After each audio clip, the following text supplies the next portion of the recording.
What's going on, everyone? I'm Jaren, and today we are talking about Demon Slayer, Kimetsu no Yaiba, Infinity Castle. The Demon Slayer Corp are drawn into the Infinity Castle, where Tanjiro and the Hashira face terrifying upper-ranked demons in a desperate fight as the final battle against the King of Demons, Muzan, begins. 4 seasons and a theatrical outing later, the worldwide phenomenon has come to a boiling point after the events of the Hashira training arc. Now, I've only actually caught up with the show like a few nights prior to actually seeing this movie, so I can only imagine the suspense, the anticipation of many others who saw this as the show got released, and having to wait up until now because of that cliffhanger of that last season. Back in February, it was no surprise that Japan's fan base was going to dominate box office records. Now, fast forward to September, where it got released in the States, it was very surprising to know that the Western audiences for this particular IP have grown significantly. Now, with its glowing reception and positive reviews, we even heard news that the Academy Awards is giving Infinity Castle an opportunity to challenge everyone else in the nominations for Best Animated Feature. I mean, I wouldn't be surprised if it pulled off a Parasite back in 2020 and went up against other Oscar contenders for Best Picture. Is it really that good, though? Now, before we get into it, I think it's safe to say that I am probably not the best person to be reviewing this film right now, and it's only because I've gone back and forth with actually writing it, with actually shooting this video, because I had a little bit of imposter syndrome, and I just wanted to summarize everything and just be done with it. But it's basically because I have not read the manga, so I don't have a fresh point of view or a full perspective on the entire story overall, as well as the characters. And, I only have my information of what I have seen throughout the anime. And having said that, I don't retain a lot of good information, especially when it comes to TV shows or anime. And I'm just the movie guy.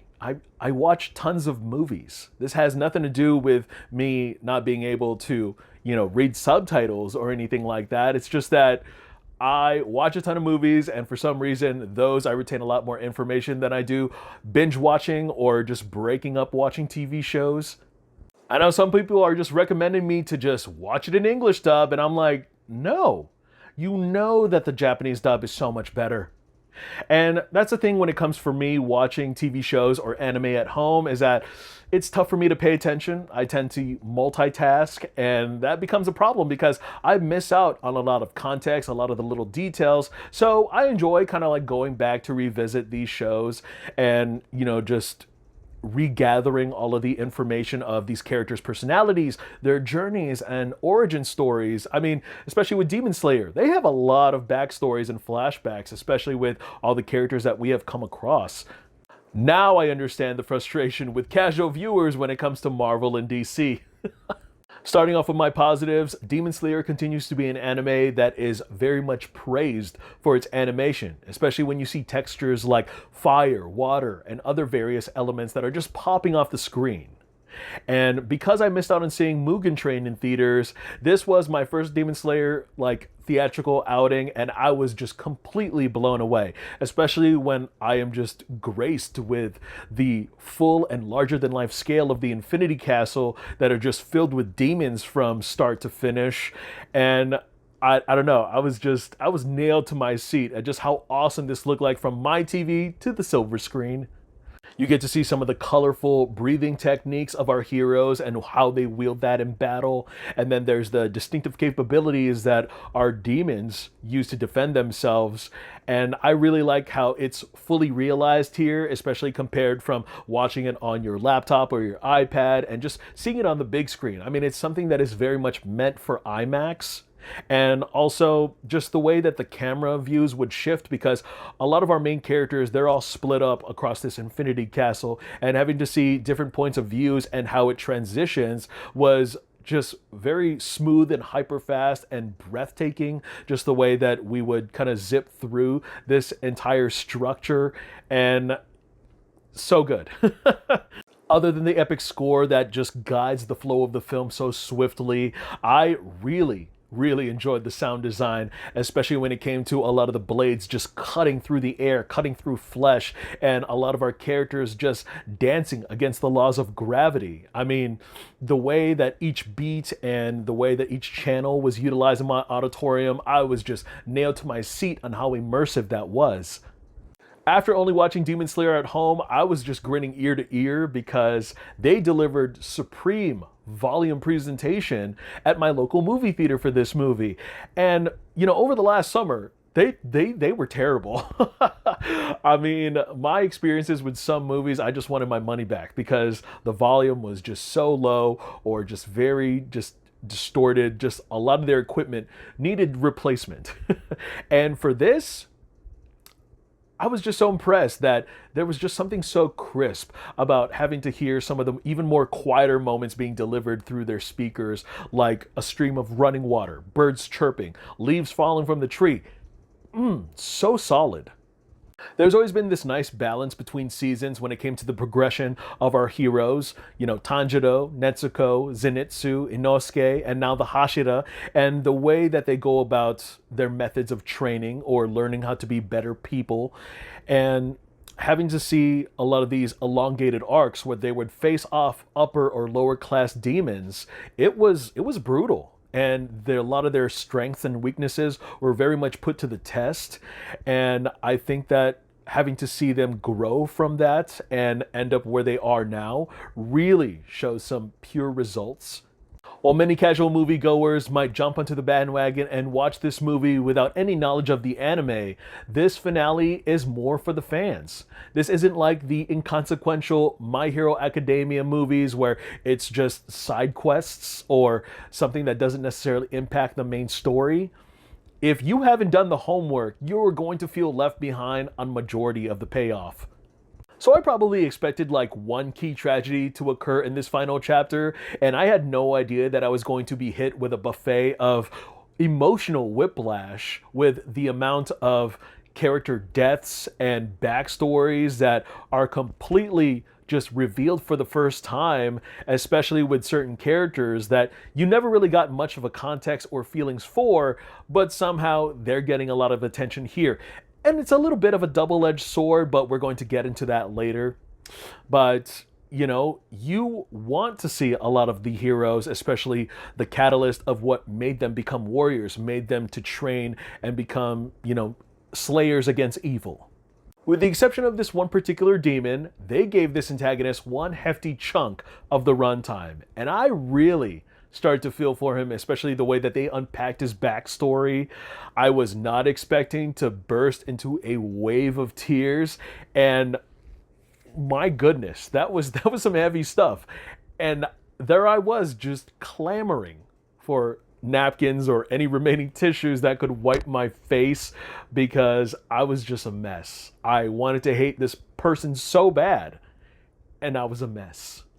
Leaning into my mixed opinions, now it is very important to note that this is part one of a trilogy, and not knowing that going in at first did test my patience.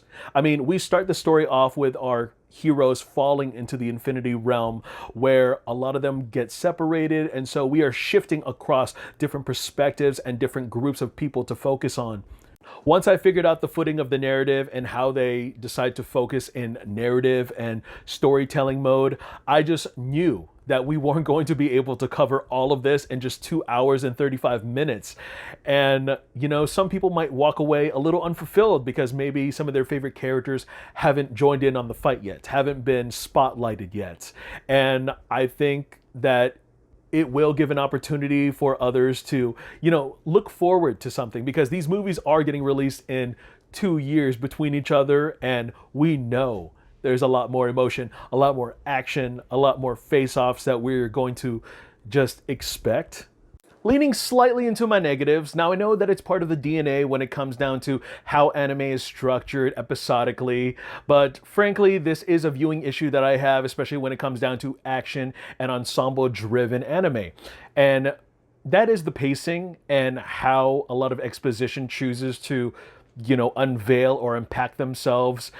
I mean, when a fight is about to ignite, a lot of it is undercut by a lot of variables. Sometimes, we were building up a lot of tension, especially between two characters who are about to lay waste to one another, that sometimes the action slows down and they have a little bit of internal commentary, talking about their feelings or even, anticipating each other's moves. And I completely get that. But sometimes we are completely taken out of the engagement of the fight where we are given a whole backstory on the characters who are in the middle of fighting that by the time we get back to it, I am just overwhelmed and burnt out to even care about who's going to win this fight.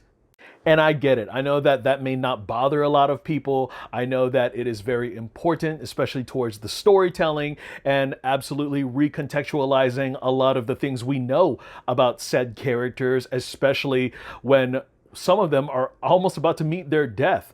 But sometimes they shift the narrative and where we are supposed to favor, the protagonist and the antagonist. And then we are given the antagonist's entire backstory where you're a little bit conflicted when we get back into the fight because are we supposed to care about this person now? Are we supposed to accept that this person chooses to be forgiven after seasons of all this horrible things that they've done to our main characters? And I completely get it. It's probably the most natural way for them to nail all of the story points. And it really started to bog me down to where I started to notice where they are all going to cut this up into little episodes and release that extended version where we are getting them episodically.